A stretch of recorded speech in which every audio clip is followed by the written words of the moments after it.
பாலசுப்ரமணியர் அருளால் ஜோதிட அன்பர்கள், நேயர்கள், ஆன்மீக அன்பர்கள் அனைவருக்கும் அன்பான வணக்கங்கள். உங்கள் வாழ்க வளமுடன் ஜோதிடர் குருச்சந்திர வடிவேல். இந்த மாத பலன்கள் அப்படிங்கிற ஒரு விஷயத்தை நம்ம தொடர்ச்சியாக பார்க்குறோம். அது இல்லாமல் கிரக பெயர்ச்சி பலன்களும் நம்ம பார்த்துக்கிட்டு இருக்கோம். அந்த வகையில் பார்த்தோம்னா இந்த ஆடி மாதம் அப்படிங்கிற ஒரு விஷயத்தை நம்ம பார்க்க போகிறோம். இந்த ஆடி மாதம் அப்படிங்கிறது எப்படி இருக்குது, என்ன மாதிரி விஷயங்கள் கலந்ததாக இருக்குது அப்படின்னு பார்த்தோம்னா, ஆடி மாதம் அப்படிங்கிறது பார்த்திங்கன்னா உத்திரையான காலம் முடிஞ்சு தட்சிணையான காலத்தின் ஆரம்பம் அப்படின்னு சொல்கிறது. அந்த வகையில் பார்த்திங்கன்னா இறை வழிபாட்டு மாதம், அம்மன் அருளை பெறக்கூடிய ஒரு மாதம், அம்பாள் வழிபாடு அப்படிங்கிற ஒரு விஷயத்தை சிறப்பாக செய்யக்கூடிய ஒரு மாதமாகவும் இருக்குது.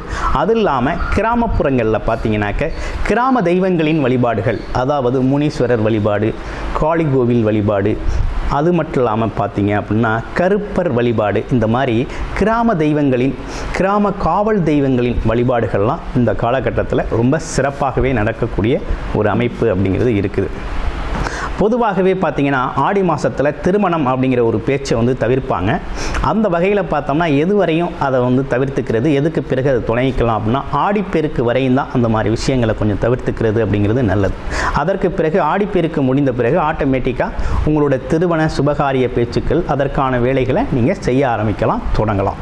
அதில் எந்த ஒரு விஷயமும் தொடங்கி நீங்கள் செய்ய ஆரம்பிக்கலாம். அடுத்து பார்த்தோம் அப்படின்னு கேட்டிங்கனாக்க ஆடி அமாவாசை அப்படிங்கிறது ரொம்ப சிறப்பு வாய்ந்ததாக இருக்குது. உங்களோட முன்னோர் வழிபாடு, அது மட்டும் இல்லாமல் பித்ரு சாபம் நீக்கிறது, அது மட்டும் இல்லாமல் குலதெய்வ வழிபாடுகள், முன்னோர்களோட ஆசீர்வாதத்தை முழுமையாக பெறக்கூடிய ஒரு அற்புதமான மாதமாக இந்த ஆடி மாதம் அப்படிங்கிறது அமைஞ்சிருக்கு. ஆடி மாதத்தை பொறுத்த வகையில் பார்த்திங்கன்னா ஆடி பௌர்ணமி அப்படிங்கிறது 5ஆம் தேதி வருது. திரு அண்ணாமலையாரை வழிபட்டு முழுமையான அருளை பெறக்கூடிய, கிரிவலம் போகக்கூடிய ஒரு அற்புதமான நாள் அப்படிங்கிற ஒரு விஷயமும் அமைஞ்சிருக்கு. இந்த விஷயத்தை பொறுத்த வகையில் பார்த்தீங்க அப்படின்னு கேட்டிங்கனாக்க ஆடி மாதத்தின் சிறப்புகள் அப்படிங்கிறது இவ்வளவு தான். ஆடி தபசு அப்படிங்கிற ஒரு விஷயமும் வருது. அதுவும் ஒரு வழிபடக்கூடிய ஒரு அற்புதமான நாள் தான். ஓகேங்களா? அடுத்து பார்த்தோம்னா இப்போ ஆடி மாதத்தில் ஒவ்வொரு ராசிக்கும் எப்படி இருக்கும் அப்படிங்கிறத விரிவாகவும் தெளிவாகவும் பார்க்க போகிறோம். நட்சத்திர பலன்களோட அதில் உங்கள் ராசிக்கு எப்படி இருக்குங்கிறத இப்போ நம்ம பார்ப்போம். மிதுன ராசி நேயர்களுக்கு இந்த ஆடி மாதம் அப்படிங்கிறத பார்த்தீங்க அப்படின்னு கேட்டிங்கனாக்க, ஆடி மாதத்தை பொறுத்த வகையில் ராசிநாதன் எப்படி இருக்கிறாரு அப்படிங்கிறத பார்க்கணும். உங்களுடைய ராசிநாதன் புதன் பகவான் தான். புதன் பகவான் பார்த்தீங்கன்னாக்க 3ஆம் இடத்துல இருக்கார், மறைந்து இருக்கார். மறைந்த புதன் நிறைந்த கல்வியை தருவார் அப்படிங்கிற ஒரு விஷயம் இருக்குது. இது குழந்தைகளுக்கு. அடுத்து பெரியவங்களுக்கு எப்படி இருக்குது அப்படின்னா, மறைந்த புதனால் என்ன நடக்கும் அப்படின்னு பார்த்தோம்னாக்க மறதி ஏற்படும். எப்படி மறதி ஏற்படும்? அது மட்டும் இல்லாமல் டாக்குமெண்ட், பேப்பர் சார்ந்த விஷயங்களில் கொஞ்சம் படித்து பார்த்து கையெழுத்து போடணும். அதே நேரத்தில் எப்போவோ வச்ச பொருளை இப்போ தேடிவிங்க, அது மறதியாக இருக்கும், எங்கே வச்சோம் அப்படின்னு தெரியாத அளவுக்கு ஒரு விஷயங்கள் இருக்கும் அப்படிங்கிற ஒரு அமைப்பு இருக்குது. ஆனால் இருந்தாலும் சுக்கிரன் கூட 4 சேர்ந்து எப்படி 5க்கு உங்களுடைய ராசியிலிருந்து 5-12 சேர்ந்துருக்கிறார். யார்? சுக்கிரன் கூட சேர்ந்து இருக்கக்கூடிய ஒரு அமைப்பு அப்படிங்கிறது எப்போ ஏற்படுது அப்படின்னா, ஆடி 16ஆம் தேதி சிம்ம ராசியில் சேர்ந்து 3ஆம் இடத்துல இருக்கக்கூடிய ஒரு அமைப்பு அப்படிங்கிறது இருக்குது. அதுக்கு முன்னால் பார்த்தோம்னா 2ஆம் இடத்துல சுக்கிரன் இருக்கிறாரு. அப்போ குடும்பத்திற்கான செலவுகள் கொஞ்சம் அதிகரிக்கும். மிதுன ராசியை பொறுத்த வகையில் இப்போ தான் கொஞ்சம் சிரமங்கள்லேருந்து கொஞ்சம் விடுதலை அடைந்தோம் அப்படின்னு பல பேர் சொல்கிறீங்க. இன்னும் சில பேர் பார்த்திங்கன்னா இன்னும் சிரமத்தில் தான் இருக்கிறேன், என்னால் எதுவும் செய்ய முடியலை. ஆமாம், நீங்கள் சொல்கிற விஷயங்கள்லாம் கோச்சார பலன்களுக்கும் நடக்கிற பலன்களுக்கும் சம்மந்தம் இல்லாமல் இருக்குது அப்படிங்கிறது மாதிரி கமெண்ட்லாம் போட்டிருக்கீங்க. கரெக்டு தான். என்னென்னா உங்களுடைய ராசி என்ன, நட்சத்திரம் என்ன, தசாபுத்தி அமைப்புகள் என்ன நடக்குது அப்படிங்கிறத விரிவாக நீங்கள் உங்களுடைய ஜாதகத்தை பார்க்கணும். ஜாதக அமைப்புகள் நல்லா இருந்தால் மட்டும்தான் இப்போ இந்த கோச்சாரம் அப்படிங்கிற ஒரு விஷயத்தில் நீங்கள் முழு பலனையும் எடுத்துக்கலாம். இன்னொரு விஷயமும் சொல்கிறோம். இப்போ என்னென்னா கோச்சார நிலையிலே மிதுன ராசி அப்படிங்கிறவங்களுக்கு அவ்வளவு சிறப்பாக இல்லை. ஓகேங்களா? இதுக்கு முன்னால் என்ன நடந்துச்சு அப்படின்னா, அஷ்டமச்சனி பாதிப்பில் ரொம்ப நாள் பாதிக்கப்பட்டவங்க ஒரு 2.5 வருஷம் போல் ஒரு பெரும் பாதிப்பு. சரி, அஷ்டமச்சனி பாதிப்பு தான் கொஞ்சம் சரியாயிருச்சு அப்படின்னு பார்த்தோம்னாலும், அடுத்து பார்த்தோம்னாக்க குரு பகவான் 12ஆம் இடத்துல வந்து விரய செலவுகளை அதிகப்படுத்திட்டார். அது ஒரு பக்கம்.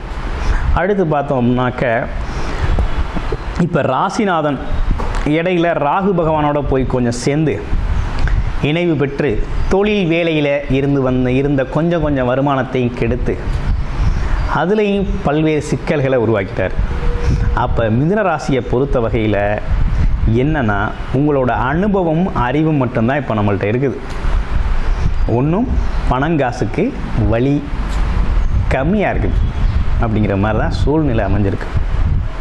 இந்த சூழ்நிலையில் உங்களுடைய ஜியசாதகம் அப்படிங்கிற ஒரு அமைப்பு, பிறந்த ராசி லக்கணம் அப்படிங்கிற ஒரு விஷயம், இப்போ நடக்கின்ற தசாபுத்தி அமைப்புகள் நல்லா இருந்தால் மட்டும்தான் ஃபினான்சியல் ஸ்டேட்டஸ்லையோ அல்லது குடும்ப உறவுகள்லையோ, அடுத்து உங்களோட தொழில் லாபம் அப்படிங்கிற ஒரு விஷயத்துலையோ நீங்கள் முன்னேற முடியும்.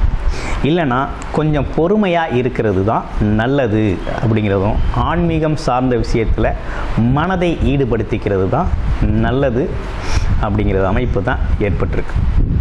அந்த வகையில் பார்த்தோம் அப்படின்னு கேட்டிங்கன்னாக்க என்னன்னு கேட்டிங்கன்னா, 2ஆம் இடத்துல இருக்கக்கூடிய சூரியன் சுக்கிரன் இணைவால் என்ன நடக்கும் அப்படின்னா, தேவையில்லாத வாக்குவாதங்கள் வரக்கூடிய ஒரு அமைப்பு இருக்குது. அப்போ என்னென்னா, கூடுமான வரையும் வாக்குவாதத்தை தவிர்த்துக்கணும். மிதுன ராசியை பொறுத்த வகையில் ஆல்ரெடி புத்திசாலிகள், பேச்சு திறமை எல்லாமே உண்டு. சூழ்நிலைக்கு ஏற்றாற் போல், ஆளுக்கு ஏற்றாற் போல், அறிவுக்கு ஏற்றாற் போல் பேசக்கூடிய ஒரு திறன் அப்படிங்கிறது உண்டு. எல்லாத்தை பற்றிய ஒரு அனுபவ அறிவு, பட்டறிவு அப்படிங்கிற ஒரு படிப்பறிவு அப்படிங்கிற ஒரு விஷயமும் உண்டு. ஆனால் அவ்வளவு இருந்தாலும் இந்த காலகட்டத்தில் கொஞ்சம் கவனமாக இருக்கணுங்கிற அமைப்பு இருக்குது. குடும்பத்தின் சூழ்நிலைகளில் கொஞ்சம் பார்த்து வாக்குவாதம் பண்ணாமல் நடந்துக்கிறது தான் நல்லது. பொறுமையை காத்துக்கணும். அடுத்து கொஞ்ச நாளைக்கு அப்புறம் நல்லா இருக்குமா அப்படின்னு பார்த்தா, ஆடி 21ஆம் தேதிக்கு அப்புறம் புதன் பகவான் வக்ரகதி அடைகிறார். அதுவும் சரியில்லை. எடுக்கிற முயற்சிகள் தடை தாமதம் போக்குவரத்து அப்படிங்கிற ஒரு விஷயமும் ஏற்படக்கூடிய ஒரு அமைப்பு அப்படிங்கிறதும் இருக்குது.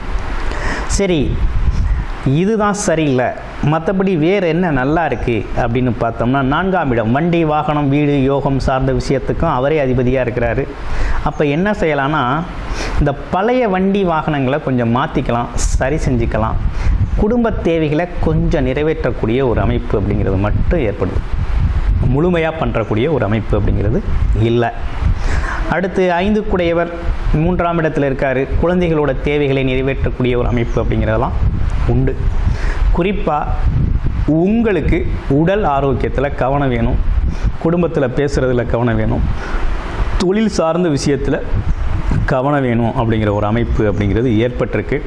குடும்பத்திற்கான சுப விரய செலவுகள் தவிர்க்கவே முடியாது, வந்தே போகும் வரும் அப்படிங்கிற ஒரு அமைப்பு உண்டு. ஆமாம்.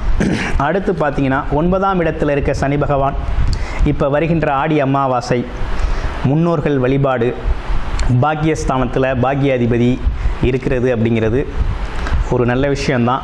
இந்த ஆடி அமாவாசையை பயன்படுத்துங்க, குலதெய்வ கோயிலுக்கு போங்க. அதே நேரத்தில் பார்த்தீங்கன்னாக்க முன்னோர்களோட ஆசீர்வாதத்தை முழுமையாக பெறக்கூடிய ஆடி அமாவாசையும் பயன்படுத்தி இந்த அம்மன் வழிபாடு, ஆடி மாதத்தில் நடக்கக்கூடிய அம்மன் வழிபாடுகள், அம்பாள் வழிபாடுகள்லாம் கலந்துக்கங்க. ஆமாம். அடுத்து பார்த்தீங்கன்னா குலதெய்வத்துக்கு வேண்டுதல் அப்படிங்கிற ஒரு விஷயம் இருந்தால் போய் செய்யுங்க. அப்படியே இல்லைனாலும் ஒரு புது வேண்டுதலை வச்சுக்கோங்க.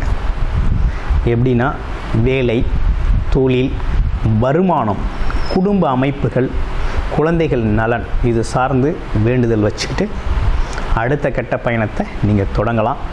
எப்படி பார்த்தாலும் இப்போ ஒரு மாதம், அடுத்த மாதத்தில் ஒரு 15 நாட்கள் அப்படின்னு சொல்கிறது மாதிரி ஒரு 45 நாட்கள் அப்படிங்கிறது பொருத்தமில்லாத கிரக அமைப்புகளோடு இருக்குது. அதனால் கொஞ்சம் கவனம் எடுத்துக்கங்க. ஆமாம், கவனமாக இருக்க வேண்டிய காலகட்டமாக இருக்குது. அதே நேரத்தில் மாமன் வர்க்கம் சார்ந்து, தாய் மாமன் வர்க்கம் சார்ந்து, ஆமாம், தாயோட உடல் நலம் சார்ந்து கொஞ்சம் அக்கறை எடுத்துக்கங்க.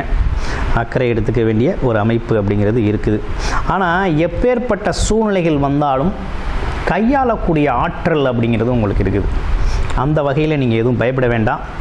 ஏன்னா எதையும் எதிர்த்து, எதையும் சாதித்து, எதையும் கடந்து போகக்கூடிய ஒரு அமைப்பு அப்படிங்கிறது உங்களுக்கு இருக்குது. அதை நீங்கள் முறையாக பயன்படுத்திக்கிறது அப்படிங்கிறது தான் ரொம்ப நல்லது அப்படிங்கிற ஒரு அமைப்பு அப்படிங்கிறது உண்டு. அந்த வகையில் பார்த்தோம் அப்படின்னு கேட்டிங்கன்னா, மிதுன ராசி அப்படின்னு எடுத்துக்கிட்டோம்னா மிருகசீடம், திருவாதிரை, புனர்பூசம் அப்படிங்கிற 3 நட்சத்திரங்கள் இருக்குது. மிருகசீட நட்சத்திரத்தை பொறுத்த வகையில் உங்களுக்கு என்ன நடக்குது அப்படின்னு பார்த்தோம்னாக்க, இந்த காலகட்டத்தில் பார்த்தீங்கன்னாக்க கொஞ்சம் சுப விரய செலவுகள், வண்டி வாகனம் வீடு சார்ந்த விஷயங்கள், தாய் சார்ந்த விஷயங்களுக்கு விரய செலவுகள் ஏற்படக்கூடிய ஒரு அமைப்பு அப்படிங்கிறது இருக்குது. வண்டியை மாற்றிக்கலாம், வாகனத்தை மாற்றிக்கலாங்கிற அமைப்பெல்லாம் உண்டு. அடுத்து பார்த்தோம் அப்படின்னா வீட்டோட தேவைகளுக்கு கொஞ்சம் செலவாகக்கூடிய ஒரு அமைப்பு இருக்குது.